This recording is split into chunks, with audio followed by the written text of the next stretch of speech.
Bueno, tal como se ha estado avisando, en la mañana de hoy vamos a iniciar una serie expositiva en la carta de Pablo a los romanos. Para las personas que nos visitan, eso significa que vamos a estar estudiando esta carta versículo a versículo, desde el principio hasta el final. Y francamente, esto es algo que hacemos con mucho entusiasmo, es decir, comenzar una serie en la carta a los romanos. Honestamente, había deseado hacerlo hace mucho tiempo y no me atreví a hacerlo. Es algo que comenzamos con mucho entusiasmo, pero al mismo tiempo con mucho temor y temblor. La carta de Pablo a los romanos es el Everest del Nuevo Testamento. Es el pico más alto del Nuevo Testamento y de las cartas de Pablo en manera particular. Es la carta magna del Nuevo Testamento. Es imposible tener un conocimiento preciso del Evangelio y sus implicaciones sin una comprensión apropiada del contenido de esta epístola. A pesar de no haber sido la primera carta escrita por el apóstol Pablo, probablemente la primera fue Gálatas o Primera Tesalonicenses, esta carta fue colocada en primer lugar. Los evangelios, los hechos, luego comienzan las cartas, y la primera precisamente es la carta de Pablo a los romanos, y no solo por ser la más larga, sino también por la enorme importancia doctrinal y práctica de esta epístola.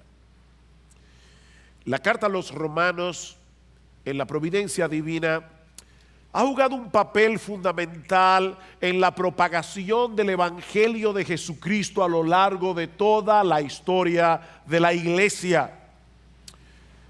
Para Crisóstomo, que fue probablemente el más grande predicador de la iglesia en el siglo IV, la carta a los romanos era tan importante en su vida y ministerio que él hizo el compromiso de leerla a través de toda su vida por lo menos 2 veces a la semana.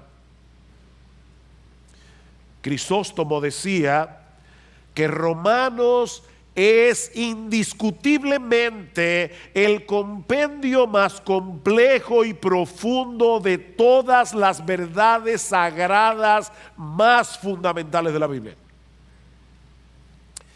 Martin Lloyd-Jones, mi héroe, que se pasó 16 años estudiando Romanos y no terminó, le dio un infarto en Romanos 15:17 y no terminó la carta. No murió, pero se retiró del ministerio y por eso no pudo seguir. No se preocupen, yo no voy a estar 16 años estudiando Romanos, pero Martin Lloyd-Jones decía que esta carta es el escrito más profundo que existe. El escrito más profundo que existe. Fue la carta a los romanos el medio que el Señor usó para traer a salvación a Agustín de Hipona, uno de los teólogos más influyentes que ha tenido la iglesia a través de la historia, hasta el día de hoy. Fue la carta a los romanos que Dios usó para convertir a Martín Lutero. Su conversión al cristianismo se debió primariamente a su entendimiento de Romanos capítulo 1 versículos 16 y 17, porque en el Evangelio la justicia de Dios se revela por fe y para fe, como está escrito: el justo por la fe vivirá. De hecho, podemos decir sin lugar a dudas que la reforma protestante del siglo XVI no fue otra cosa que la consecuencia de un entendimiento más claro y profundo de la carta a los romanos. Martín Lutero decía que todo cristiano debería aprenderse la carta a los romanos de memoria y debería leerla todos los días, como el alimento del alma, todos los días. William Tyndale, el que tradujo la Biblia al inglés a principios del siglo XVI durante el reinado de Enrique VIII, dijo una vez que ningún hombre puede leer esta carta demasiado a menudo o estudiarla demasiado bien. Cuanto más se estudia, más fácil resulta comprenderla. Cuanto más se mastica, más deleitosa viene a ser. Y mientras más se profundiza, más cosas preciosas encontramos en ellas. Eso decía Tyndale. Juan Calvino decía que si llegamos a adquirir un verdadero entendimiento de esta epístola, tendremos una puerta abierta a todos los tesoros más profundos de la Biblia. Mis hermanos, yo estoy convencido de que Dios puede salvar a muchos y avivar a muchos mientras nos exponemos domingo tras domingo al contenido de esta carta, que fue escrita originalmente a un grupo de creyentes en la ciudad de Roma. Nadie sabe cómo se fundó esta iglesia. Lo que sí sabemos es que Pablo deseaba visitarla y no había podido. Cuando Miguel leyó al principio en el versículo 13, Pablo dice: yo no quiero que ignoréis, hermanos, que con frecuencia he hecho planes para ir a visitaros y hasta ahora me he visto impedido. Pablo quería ir a Roma.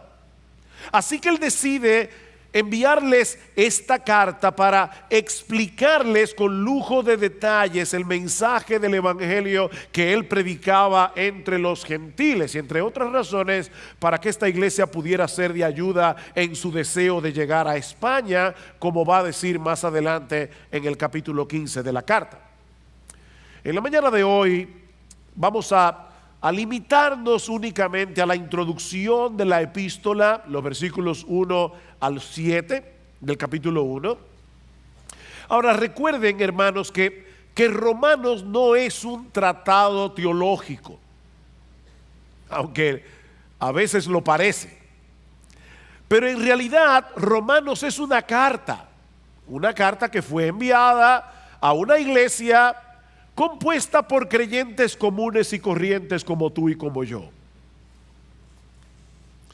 En la antigüedad, las cartas tenían un formato muy diferente a las cartas modernas. Usualmente cuando nosotros escribimos una carta en el día de hoy, comenzamos con el destinatario: estimado Juan. Luego viene el cuerpo de la carta: te escribo esta carta, bla, bla, bla, bla. Y al final, el remitente: con afecto, José. Esas son las cartas de hoy: destinatario, cuerpo, remitente. En la antigüedad, las cartas tenían un formato muy diferente. Las cartas comenzaban con el remitente, José. Luego los destinatarios, a Juan. Un saludo, saludos, así.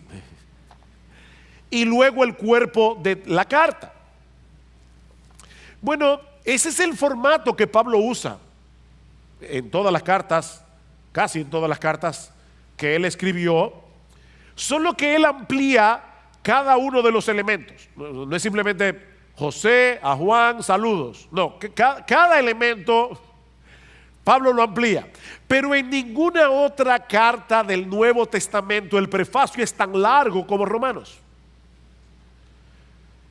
¿Quién escribió Romanos? Pablo. Pero él usa 5 versículos para explicar eso. Luego viene el remitente, el destinatario o los destinatarios, en este caso la iglesia de Roma, y usa casi 2 versículos para eso. Y luego viene el saludo. Y lo que vamos a ver en esta mañana, mis amados hermanos, es que, y esto es fabuloso, es que tanto el remitente como los destinatarios, como el saludo, todo viene dado en función del evangelio. Para Pablo no había nada más que el evangelio, y hasta para decir quién él es, para decir a quién escribe la carta, para saludar, él no puede hacerlo si no es en función del evangelio. Así que comencemos con el remitente de la carta y les advierto, es la parte más extensa de este sermón para que no se asusten. Vamos a estar un buen rato en el remitente de la carta, que encontramos en el versículo 1 de Romanos. Dice: Pablo, siervo de Cristo Jesús, llamado a ser apóstol, apartado para el evangelio de Dios. Muchos cristianos quisieran tener un testimonio impactante que contar acerca de su conversión, y eso es equivocado. No tenemos que querer haber tenido una vida muy mala para que la gente se impresione. Yo antes era un ladrón, un drogadicto, un alcohólico, pero Cristo me salvó, y wow. No tiene que ser tan espectacular. Bienaventurado el varón que no anduvo en consejo de malos. Ahora, si había alguien que tenía mucho que contar acerca de su conversión, era el apóstol Pablo. Este hombre había sido un fariseo que en su celo por el judaísmo había llegado a ser un perseguidor de la iglesia, hasta que tuvo un encuentro con el Cristo resucitado camino a Damasco, y todo cambió. Y Pablo compartió varias veces esta historia de conversión, así que es apropiado en ciertos contextos que nosotros digamos cómo fue que el Señor nos salvó. Pero al presentarse delante de esta iglesia que no lo conocía personalmente, Pablo pasa por alto totalmente su espectacular historia de conversión y se presenta a sí mismo como un esclavo de Jesucristo, llamado a ser apóstol, apartado para el evangelio de Dios. Esa es su tarjeta de presentación. El Señor Jesucristo había decidido tomar a este antiguo perseguidor de la iglesia no solo para hacerlo suyo, uno de sus esclavos, que es la traducción literal de la palabra siervo que aparece en el versículo 1. Pablo se veía a sí mismo como un esclavo de Jesucristo, sino también para ser uno de sus apóstoles. De hecho, más adelante Pablo va a decir en el versículo 5, por medio de quien hemos recibido la gracia y el apostolado. Los apóstoles de Cristo son hombres escogidos por Jesús, que habiendo sido testigos oculares de su resurrección, fueron comisionados por él para hablar en su nombre y poner el fundamento de la iglesia, dice Pablo en Efesios capítulo 2 versículo 20. Así que toda iglesia cristiana verdadera es apostólica. Nosotros somos apostólicos, somos evangélicos, católicos, apostólicos y evangélicos, no romanos. Es por eso, mis hermanos, que ya no hay apóstoles. No, yo sé que hay gente que se dicen que son apóstoles, pero hay gente que cree que son Napoleón. Yo estoy diciendo, oficialmente hablando, hoy día no hay apóstoles.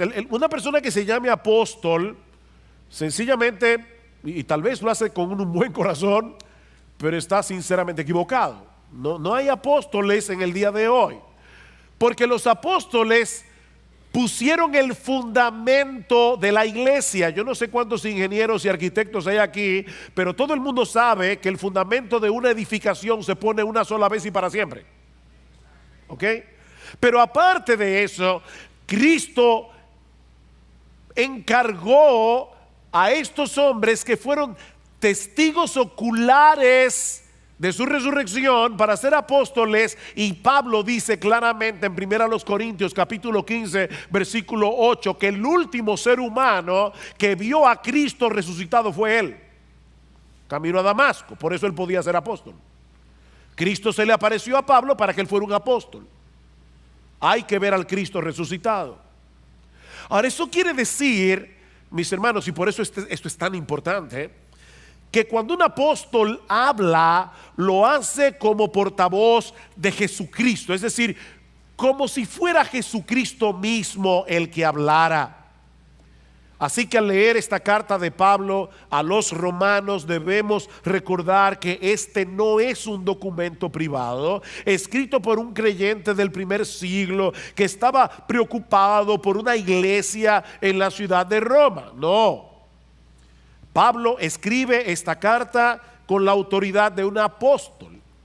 De manera que en última instancia, la revelación del Evangelio que encontramos en esta carta no se origina en Pablo, se origina en Jesús. Algunas personas hablan de el Evangelio de Pablo. No, este no es el Evangelio de Pablo. Este es el Evangelio de Jesús. De manera que rechazar el Evangelio que se revela, se define, se describe en la carta a los romanos no es rechazar a Pablo, es rechazar a Jesucristo. Ahora, cuando nosotros mencionamos la palabra evangelio, no debemos suponer que todo el mundo entiende la misma cosa. Así que ahora Pablo todavía está en el remitente. Él está tratando de decir a la iglesia de Roma quién él es. Pero ahora Pablo va a pasar a definir con más detalle cuál era ese mensaje que el Señor Jesucristo le había comisionado predicar entre los gentiles. Porque ese mensaje del Evangelio define la identidad de Pablo como apóstol de Jesucristo. Y hay básicamente 5 cosas que Pablo menciona en este prefacio acerca del Evangelio, comenzando con el origen del Evangelio. Noten una vez más el versículo 1. Pablo, siervo de Cristo Jesús, llamado a ser apóstol, apartado para el Evangelio de Dios. De Dios. Esta frase no significa primariamente el evangelio que trata acerca de Dios, sino más bien el evangelio que tiene su origen en Dios. Ningún hombre tiene derecho a decidir cuál es la manera en que nos vamos a reconciliar con Dios. Recuerden que en esta ecuación Dios es el ofendido y Dios es Dios. Así que tenía que ser Dios el que estableciera el protocolo a través del cual nosotros podemos reconciliarnos con Él y acercarnos a Él. Por eso Pablo habla de el evangelio, no de un evangelio. En el Nuevo Testamento siempre se habla de el evangelio porque solo hay uno. Un evangelio, el único que hay. La palabra evangelio significa buenas noticias. Bueno, mis hermanos, amigos que nos visitan, de todas las buenas noticias que tú pudieras recibir a lo largo de tu vida, no hay una buena noticia que sea más buena noticia que la buena noticia del evangelio.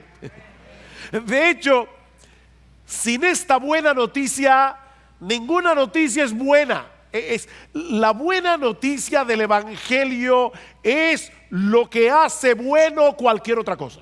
Esta es la buena noticia del evangelio, que hay salvación eterna para el pecador solo por gracia, solo por Cristo, solo por medio de la fe. Y de hecho a ningún ser humano se le hubiera ocurrido diseñar un plan de salvación como el que encontramos en la Biblia y particularmente en la carta a los romanos. ¿Saben por qué? Porque en el evangelio de Dios, el que se origina en Dios, solo Dios se lleva toda la gloria, y eso es ofensivo para los seres humanos.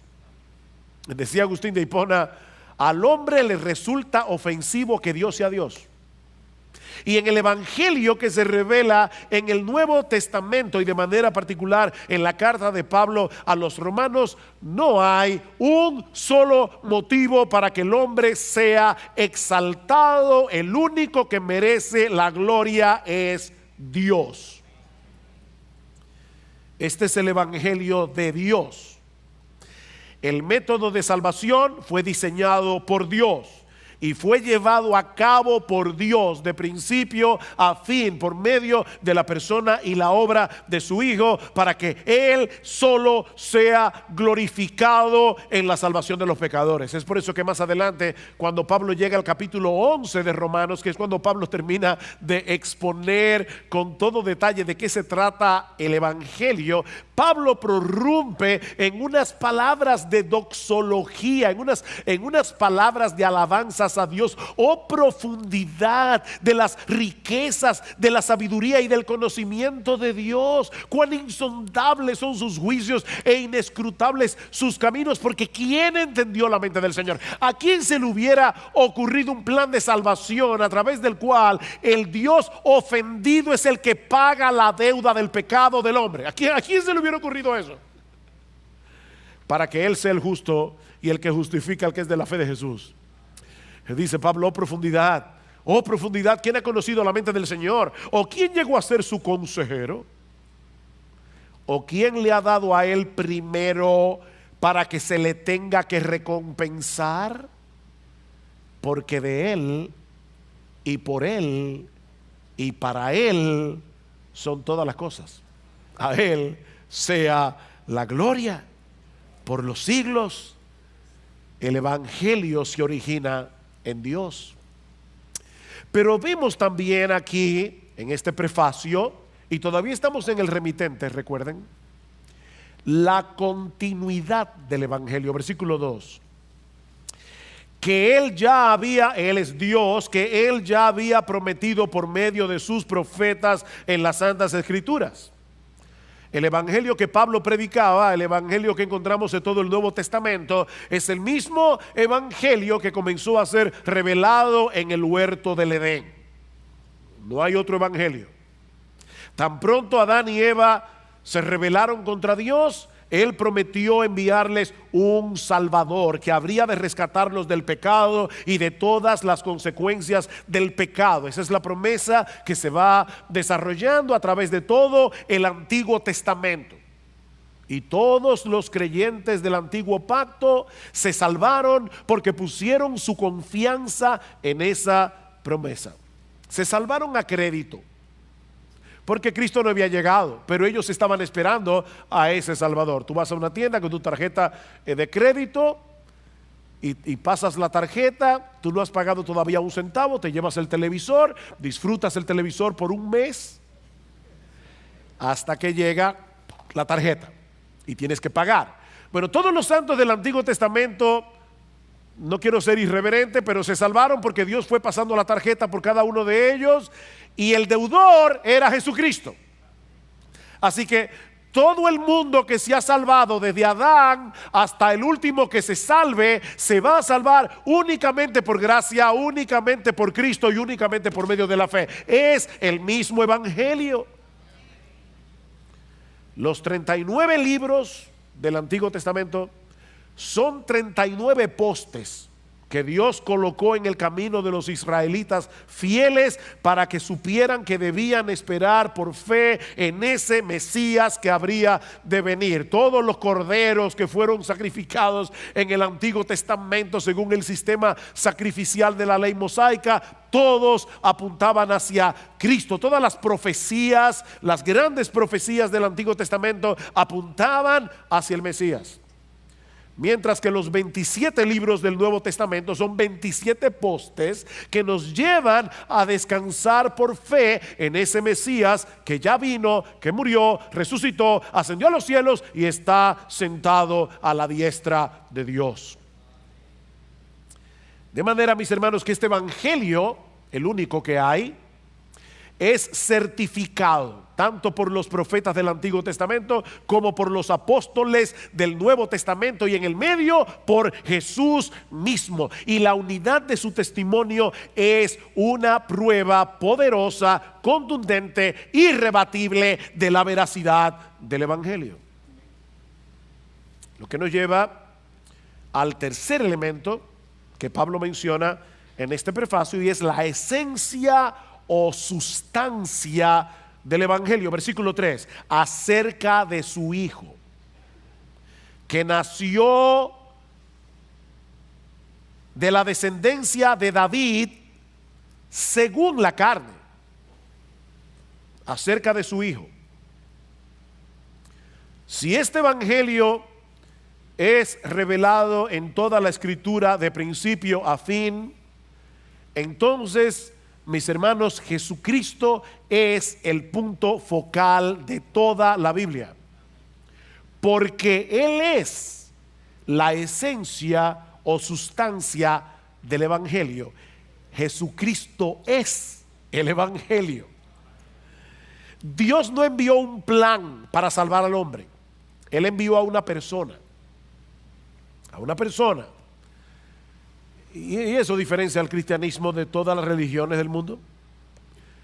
Todas las religiones te ofrecen reglas, rituales, consejos a través de los cuales los hombres pueden acercarse a Dios, pero el Evangelio más bien nos revela lo que Dios ya hizo a través de la persona y la obra de su Hijo para que los hombres pudieran reconciliarse con Él. Jesucristo y su obra conforman la sustancia del Evangelio. Él es la buena noticia del Evangelio. Como dice Juan Calvino, todo el Evangelio está contenido en Cristo. Y por lo tanto, alejarse solo un paso de Cristo significa alejarse del Evangelio. Y noten todo lo que Pablo dice aquí acerca de Jesucristo. Y es impresionante, tanto en tan pocas palabras. En primer lugar, que Él es el Hijo de Dios. Si tú pones a un lado la declaración del versículo 2 y conectas el versículo 1 con el 3, vas a leerlo de esta manera: Pablo, siervo de Cristo Jesús, llamado a ser apóstol, apartado para el Evangelio de Dios, acerca de su Hijo. ¿Ven? Acerca de su Hijo. ¿Acerca del Hijo de quién? Acerca del Hijo de Dios. El Evangelio es lo que Dios llevó a cabo a través de su Hijo, es decir, la segunda persona de la Trinidad, que en un punto de la historia asumió voluntariamente una naturaleza humana al nacer según la carne de la descendencia de David, del linaje de David. Según su naturaleza humana, esa es la idea de según la carne. Según su naturaleza humana, Jesucristo pertenecía al linaje del rey David. Y por lo tanto, Él es el Mesías que fue anunciado por los profetas del Antiguo Testamento, que habría de ser entronado para reinar en el reino de Dios como Rey de reyes y Señor de señores por toda la eternidad. De manera que Jesucristo es verdaderamente Dios, Él es el Hijo de Dios, y es verdaderamente hombre, Él es el Hijo de David. Y consecuente, Él es el único ser capacitado para mediar entre Dios y los hombres. Hay un solo mediador, un solo mediador.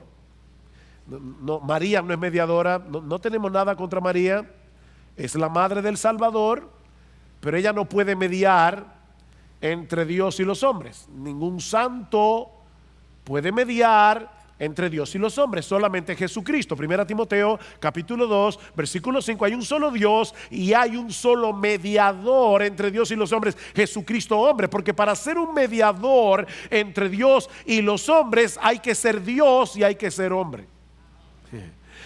Tiene que ser un hombre para que pueda representar a los hombres, pero tiene que ser Dios para poder presentarse delante de Dios e interceder por los hombres luego de haber satisfecho plenamente la justicia de Dios por medio de su muerte en la cruz del Calvario. Noten lo que sigue diciendo el versículo 4, dice acerca de su Hijo que nació de la descendencia de David según la carne y que fue declarado, literalmente que fue designado Hijo de Dios con poder, conforme al Espíritu de santidad, por la resurrección de entre los muertos, nuestro Señor Jesucristo.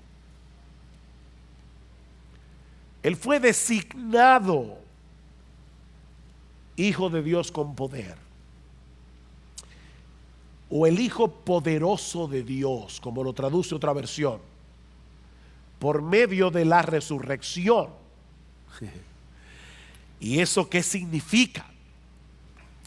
Bueno, eso significa que cuando el Hijo de Dios se hizo hombre para nacer en la descendencia y el linaje de David, Jesucristo, la segunda persona de la Trinidad, voluntariamente estaba asumiendo una postura de debilidad.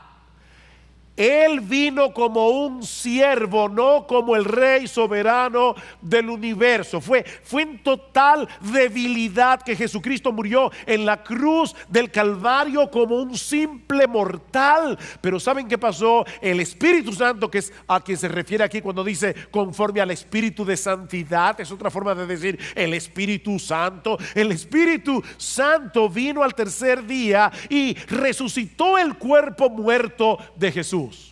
Eso es lo que dice más adelante Pablo en el capítulo 8 versículo 11. Pero si el espíritu de aquel que resucitó a Jesús de entre los muertos habita en vosotros, el mismo que resucitó a Cristo Jesús de entre los muertos también dará vida a vuestros cuerpos mortales por medio de su espíritu que habita en vosotros. ¿Ven? El Espíritu Santo resucitó el cuerpo muerto de Jesús y va a resucitar el nuestro también, porque el Espíritu Santo mora en nosotros. Y a partir de ese momento, mis hermanos, aquel que había sido hecho Hijo de Dios en debilidad y humillación durante la encarnación, ahora fue designado por el Padre Hijo de Dios en poder, o el poderoso Hijo de Dios, que ahora va o a salvar o a juzgar a toda la raza humana. Dios, el Padre, designó a Jesucristo como el poderoso Hijo de Dios a través de la resurrección. Y eso es lo que separa al cristianismo de todas las religiones del mundo. Jesucristo resucitó. Mahoma está muerto, Buda está muerto, Lao Tse está muerto, Confucio está muerto. Pongan al que ustedes quieran, está muerto. Mary Baker Eddy está muerta. El de los mormones está muerto. El de los testigos de Jehová está muerto. El único que está vivo es Jesucristo. Él se levantó de la tumba al tercer día. Él es el Hijo. Fue designado Hijo de Dios con poder por la resurrección de entre los muertos. De ahí el otro elemento que Pablo menciona en el prefacio. Y recuerden, este es el remitente. Pablo está simplemente diciendo quién fue que escribió la carta. Ya vimos el origen del Evangelio, la continuidad del Evangelio, la esencia del Evangelio. Veamos ahora la amplitud universal del Evangelio. Versículo 5, por medio de quien hemos recibido la gracia y el apostolado para promover la obediencia a la fe entre todos los gentiles por amor a su nombre. Entre todos los gentiles o entre todas las naciones. Pablo vuelve a mencionar su apostolado como una gracia misericordiosa que él recibió del mismo Cristo a pesar de haber sido un perseguidor de la iglesia.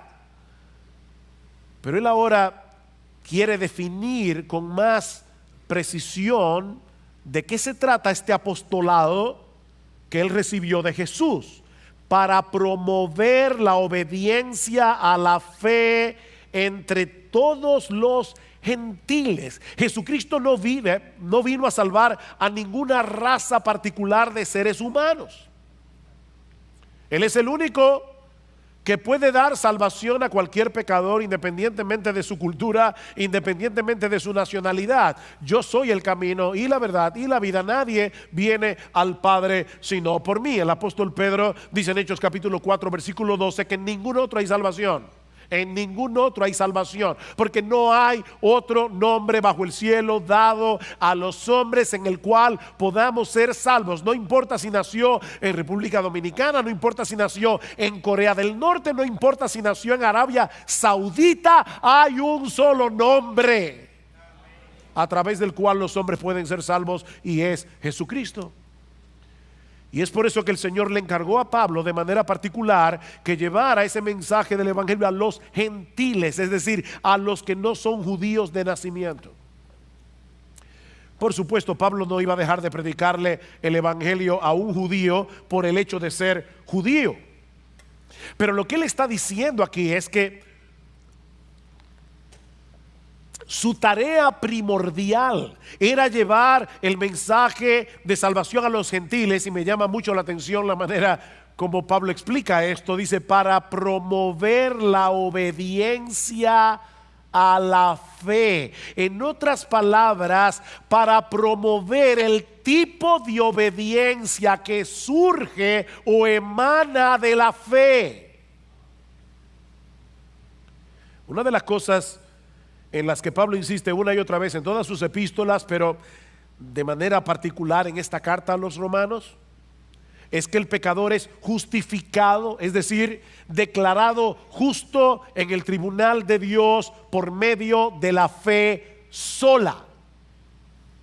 No por ninguna otra cosa, no la fe más obras, no la fe más la misa, no la fe más rituales, no la fe más confesarse con un sacerdote, la fe sola. Pastor, ¿qué significa la palabra sola? Bueno, en el griego es una palabra interesante que significa sola. Sola, nada más, solamente por medio de la fe. Pero Pablo también insiste, y este es el punto importante aquí, él insiste en el hecho de que la fe en Jesucristo, mi amigo, escúchame bien, si tú estás aquí de visita hoy en la mañana, Pablo y todo el Nuevo Testamento insiste en el hecho de que la fe en Jesucristo necesariamente implica un sometimiento voluntario al señorío de Jesús. Por eso tanto en el versículo 5 como en el 4 como en el versículo 7, Pablo se refiere a Jesús en esta carta como Señor. Él es Señor. Y de hecho por eso es que Pablo se presenta a sí mismo como un esclavo, porque Él es el Señor. Y eso no es exclusivo de Pablo. No es que Pablo era esclavo de Jesús y nosotros los otros cristianos no. No, hermanos, esa es la condición de todo aquel que ha creído de verdad en Jesucristo, porque Él es el Señor. Mira, mi amigo, déjame decirte algo muy importante. A final de cuentas, todos aquí somos esclavos de alguien. Aquí no hay nadie que no sea un esclavo. Pero somos esclavos de diferentes amos. O somos esclavos del pecado, o somos esclavos de Jesús. No hay una tercera opción. Escucha lo que dice Pablo en Romanos capítulo 6. ¿No sabéis que cuando os presentáis a alguno como esclavos para obedecerle, sois esclavos de aquel a quien obedecéis, ya sea del pecado para muerte o de la obediencia para justicia? Tú eres esclavo del amo al que tú obedeces. Si eres esclavo del pecado, vas a obedecer al pecado. Si eres esclavo de Cristo, vas a obedecer a Cristo, no perfectamente, pero sí sinceramente.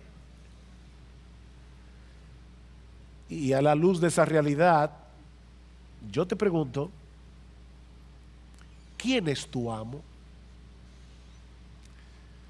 Y esta pregunta es para todos, aún para aquellos que son miembros de IBCJ. ¿Quién es tu amo? Porque somos esclavos de alguien. Tú puedes decir con toda certeza que Jesucristo es tu Señor, que en tu vida es su voluntad la que importa, no la tuya. De manera que si hay un conflicto entre tu voluntad, lo que tú quieres hacer, y la clara voluntad de Jesús revelada en su palabra, hay una lucha. Sí, hay una lucha porque el pecado todavía mora en ti, pero tú quieres obedecer a Jesús y tú quieres pecar. Ahí está el problema. Pero hay una tensión, hay una lucha. ¿Tú percibes esa lucha? Recuerda, no hay alternativa. O eres esclavo del pecado o eres esclavo de Jesucristo. Una esclavitud opresiva es destructora. La otra, sorprendentemente, es liberadora. Es una esclavitud liberadora. Es una esclavitud que nos liberta. Conoceréis la verdad y la verdad os hará libres, y la verdad es Jesucristo. Todo aquel a quien el Hijo libertare será verdaderamente libre. Tener a Jesús como Señor es una enorme bendición. Déjame hacer un ejercicio contigo que escuché recientemente. Vamos a suponer que a ti te encargan conformar un grupo de personas y mira quiénes deben estar en ese grupo. Tú ahora mismo, ahí sentado, ahora mismo, por favor, tú vas a pensar cuál es la persona más bondadosa que yo conozco. Ponla en el grupo. ¿Cuál es la persona más generosa que yo conozco? Ponla en el grupo. ¿Cuál es la persona más paciente que yo conozco? Ponla allí en el grupo. ¿Cuál es la persona más inteligente y más sabia que tú conoces? ¿Cuál es la persona más tierna y firme que tú conoces?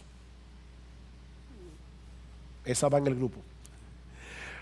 ¿Cuál es la persona más capaz que tú conoces? Ponla ahí en el grupo. Y así puedo seguir mencionando virtudes. ¿Cuál es la persona más mansa y humilde que tú conoces? Ponla en el grupo. Ahora júntalas todas en una sola persona. Y luego lleva cada una de sus virtudes a la perfección. Y tú tendrás una idea aproximada de lo que es tener a Jesucristo como dueño, amo y Señor de tu vida.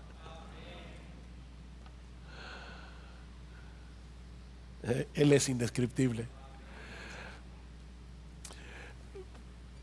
Mira, déjame decirte algo.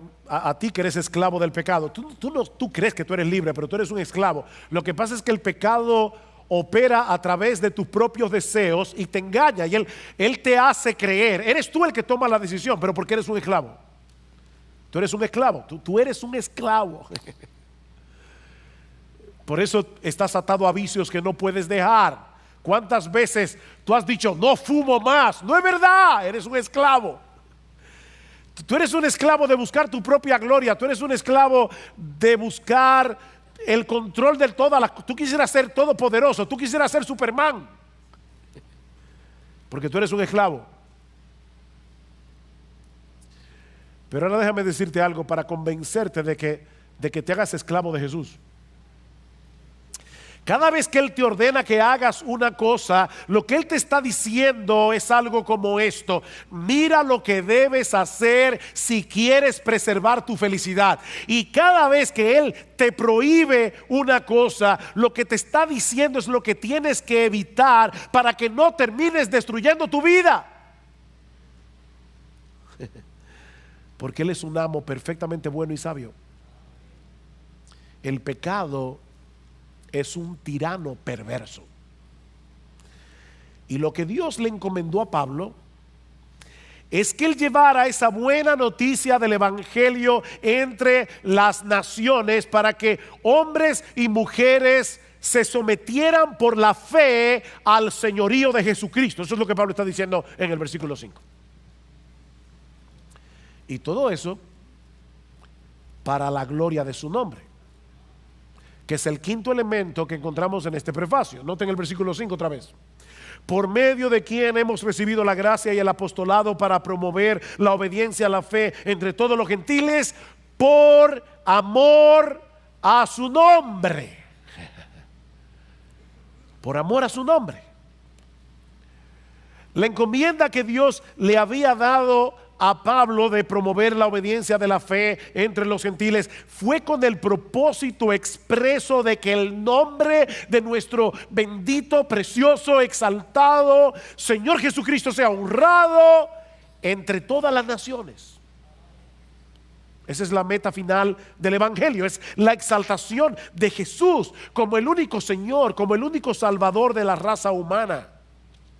Como dice John Stott, la razón principal por la que debemos predicar el Evangelio no es la principal, no la única, pero no es porque queremos que los pecadores sean salvos, aunque debemos anhelar con todo nuestro corazón que los pecadores sean salvos. Pero la razón primordial, dice John Stott, es un celo abrasador y apasionado por la gloria de Jesucristo. Debe dolernos que Jesucristo no sea honrado. Debe dolernos que hay miles de personas adorando a otros dioses. Eso debe dolernos porque nosotros queremos la salvación de esos que están perdidos, pero sobre todas las cosas queremos que Jesús sea puesto en su lugar. Es por amor a su nombre. Saben que muchos misioneros han sido acusados de ser imperialistas al llevar el Evangelio a otras culturas. Y ciertamente debemos confesar que es fácil confundir la tarea evangelizadora con la de llevar nuestra cultura particular a otros países. Es fácil de hacer eso. Pero ¿saben qué, hermanos? Escuchen esto, yo sé que a algunos no les va a gustar, pero todos nosotros somos imperialistas en el mejor sentido de la palabra. Somos imperialistas porque la meta de la evangelización es que hombres y mujeres de toda tribu, pueblo, lengua o nación reconozcan y se sometan por la fe al imperio universal de Jesucristo. No al imperio británico, no a los gringos, al imperio de Jesucristo. Somos imperialistas. Esa debiera ser la pasión dominante de nuestras almas, el honor y la gloria de nuestro Rey. Ahora, todo lo que hemos dicho hasta aquí es el remitente de la carta. Esta es la presentación que Pablo hace de sí mismo para darse a conocer a la iglesia en Roma. Pero Pablo ahora va a decirnos a quién está dirigida la carta.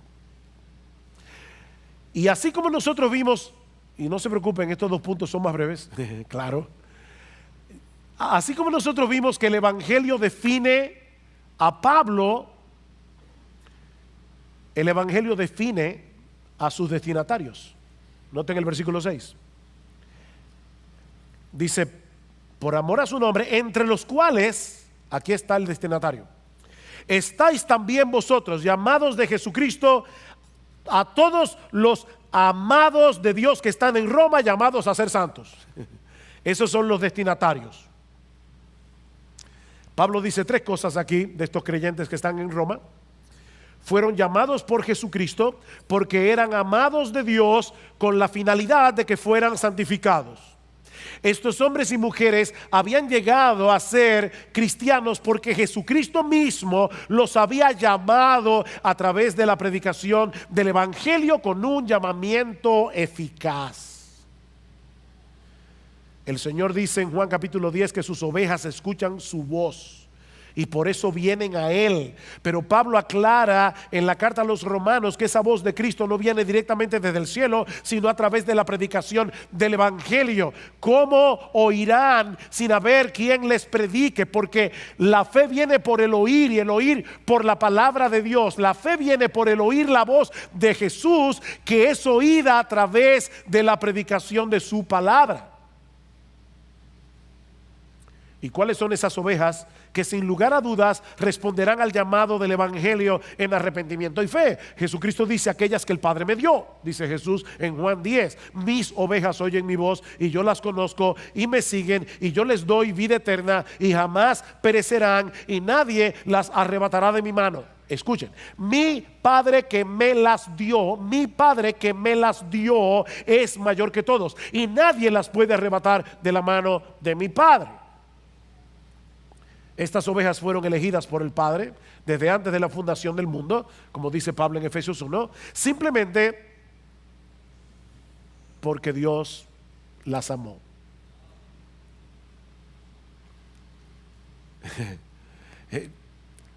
Wow, yo no sé ustedes, pero de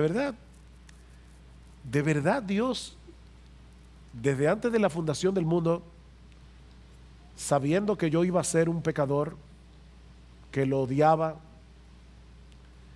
Él decidió amarme. Eso es lo que Pablo está diciendo, a todos los amados de Dios. A todos los amados de Dios. Fueron llamados por Jesucristo porque fueron amados por Dios. Y precisamente porque somos los amados de Dios, fuimos llamados a ser santos, fuimos llamados a ser apartados para Dios. ¿Saben por qué? Porque no hay una mayor bendición que ser libertados de la esclavitud del pecado para venir a ser posesión exclusiva de Dios, esclavos de Dios. La santificación es la evidencia de que somos amados. Los amados son santificados, los santificados son amados. Los que no pueden dar evidencia de su santificación tampoco tienen evidencia del amor de Dios, porque Dios a los que ama santifica. Y mis hermanos, esa es nuestra identidad. ¿Se dan cuenta? Una identidad que es definida en función del evangelio otra vez. Lo que te define nuestro estatus social, rico, pobre, clase media. Lo que te define nuestra educación, analfabeto, profesional, ingeniero. Lo que te define no es tu estado civil, casado, soltero. Lo que te define, si tú eres un creyente, es Jesucristo. Por encima de cualquier cosa tú eres cristiano. Esa es tu identidad. Jesucristo te llamó eficazmente a ser santo porque Dios el Padre te amó y te escogió desde antes de la fundación del mundo para que fueras exclusivamente suyo y nadie te puede quitar eso. Lo que nos lleva al saludo. Un saludo que otra vez Pablo expresa en términos del evangelio, versículo 7 en la mitad. El saludo: gracia a vosotros y paz de parte de Dios nuestro Padre y del Señor Jesucristo. El evangelio otra vez. Esta es en cierto modo una versión nuevo testamentaria de la bendición arónica que los sacerdotes del Antiguo Testamento tenían que decir sobre el pueblo de Israel. El Señor te bendiga y me encanta esa bendición. El Señor te bendiga y te guarde. El Señor haga resplandecer su rostro sobre ti y tenga de ti misericordia, gracia. El Señor alce sobre ti su rostro y te dé paz. La gracia resume todas las bendiciones que los creyentes recibimos de la mano de Dios sin merecerlas, mientras que la paz es el resultado que produce el hecho de ser los receptores de esa gracia. Ahora tenemos paz con Dios por medio de Jesucristo, como dice Pablo en Romanos capítulo 5 versículo 1. Tenemos paz los unos con los otros porque somos parte del mismo cuerpo y fuimos todos reconciliados con el mismo Dios. Y por si todo eso fuera poco, ahora también podemos experimentar la paz de Dios que sobrepasa todo entendimiento, no importa las circunstancias en las que nosotros estemos. Solo porque somos los amados y favorecidos de Dios. únicamente por causa de Jesucristo, únicamente por causa de su obra en la cruz del Calvario. Hermanos, así introduce Pablo este monumental tratado del Evangelio, dirigido a un grupo de creyentes, como decíamos al principio, hombres y mujeres ordinarios, como tú y como yo. Esta carta no fue dirigida a un grupo de teólogos que se estaban preparando en un seminario para ser pastores. No, hermanos, lo que Pablo nos revela en esta carta por inspiración del Espíritu Santo es lo que Jesucristo, tu Señor, tu Salvador, quiere que tú sepas acerca del Evangelio. Eso es lo que tú y yo necesitamos entender acerca del Evangelio. Porque fuera de ese Evangelio no hay salvación para nadie. Y fuera de ese Evangelio no hay crecimiento espiritual para nadie. Este es el Evangelio que salva y santifica. Es mi oración al empezar esta serie, que el Señor ilumine los ojos de nuestro entendimiento en la medida en que nos exponemos cada semana al contenido de esta carta. Que muchos sean salvados por el poder de su palabra predicada, y que entre los creyentes de esta iglesia de verdad Él obre un avivamiento. Un avivamiento. Un avivamiento de piedad, un avivamiento de santidad, un avivamiento de gozo, un avivamiento de obediencia, un avivamiento de gratitud. Mientras crecemos en nuestro entendimiento de nuestra identidad en Cristo y en el Evangelio que define esa identidad. Mientras contemplamos con asombro todo lo que Dios nos ha dado solo por gracia, solo por Cristo, solo por medio de la fe, para que solo Él reciba toda la alabanza, la honra y el honor, porque de Él y por Él y para Él son todas las cosas. A Él sea la gloria por siempre. Amén.